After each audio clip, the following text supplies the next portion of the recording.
So, think about what's the holy grail between somebody taking action or not. It's one word, certainty.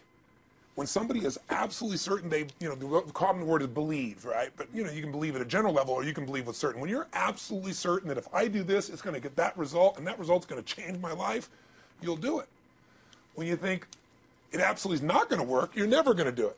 The middle no man's land of maybe it'll work, maybe it won't, that's the piece that kills people, right? So if it's a must for you, you got to make it work, right? In our case, right? It's an example.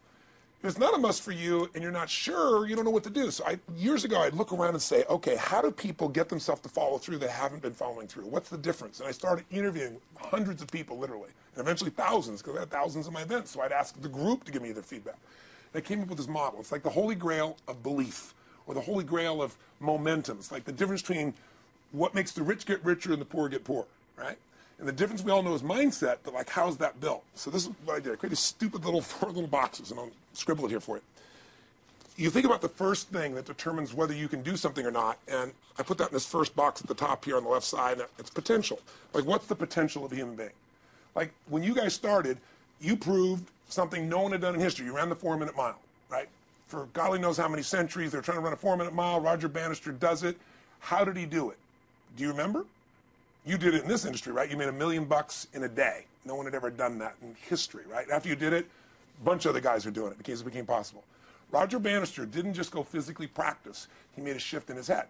He practiced in his head because he could never achieve it physically, so he had to change in his head first so that the result became certain enough he believed it, and then his body got him through. After Roger Bannister ran that 4-minute mile, within 2 years, 37 people ran a 4-minute mile. Wow. When no one in history had ever done it. Now, here's how it works. The potential for anybody getting your product is extraordinary. They could do what you've done as much, more or less. They can do whatever they want to do. The potential's there. The market's proven that. Whether or not they tap into that potential has a lot to do with what action they take, which is the question you came to me with, right? Like, God, they all have potential, but they're not taking action. And we all know that the action they take is going to determine the results they get. That's pretty obvious. So most people have a belief about what their real potential is no matter what you tell them. And that affects how much action they take. And of course, that affects the result. And then ironically, that result reinforces their belief. And then that belief affects it. So I'll give you an example. Let's say a person has unlimited potential, we all agree. But they take little action, little results. Why? Because they have to start with a problem with their belief. They don't believe it's really going to happen for me. Maybe for Frank Kearns because he's got the cool hair and stuff, or maybe it's for you because you're so driven, but it's not me. Maybe Tony Robbins because he's a freak, got these big teeth. Whatever their thought process is, right? They got this thing, right? But what happens is, if you believe that there's very little potential, how much action are you going to take? Nothing, little. And when you take little potential with a little action, what kind of results do you get? Lousy little results. And when you get little results, what does that do to your belief? You go, see, I told you this was a waste of time, told you this wouldn't work. And then what happens? You tap even less potential. You take even less action. You get even worse results, and your belief gets even weaker. And this sucker feeds on itself until you are in a downward spiral. It's poisonous. It's poisonous and it's self-fulfilling. Now, what if something could happen that could come along and fill you with a sense of absolute certainty? Not like I believe, but where you know. In you guys' case, mine as well, we knew because we had to.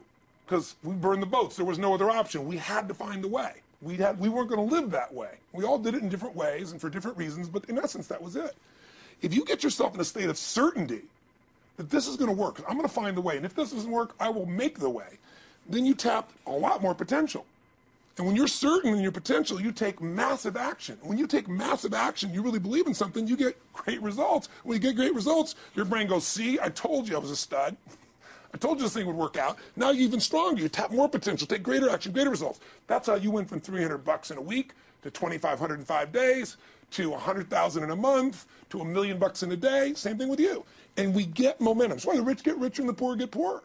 Now some people go out and they go, well, I'm going to take a bunch of action. All right, I'm going to open this product. I'm going to try it. And they'll say to you, I even did it. But it's like a salesman who goes and knocks on the door, and he knocks on 100 doors and says, you don't want one of these, do you? Yeah, exactly right. And even if he doesn't say it verbally, his face says it because he doesn't believe it's going to work. So his voice, his body, the execution is so weak. Maybe if he talks to 100 people, somebody's going to buy out of pity. They don't want his kids to starve, right? But he's not going to get the result. So the core difference in people is how do you produce certainty when the world isn't giving it to you? You go out and you try, in your case, you're 100,000 in debt, and nothing's working. How do you keep yourself going? The way you did it, the way I did it, the way you're doing it, we may not have done it consciously, is we didn't change our potential, that was there. And it wasn't even taking more action. Taking more action with a belief it's not going to work, it's not going to change anything. We got results in our head that made us feel certain as if it had already happened. True or false for you? True. Right? So give me an example so people know I'm not just making this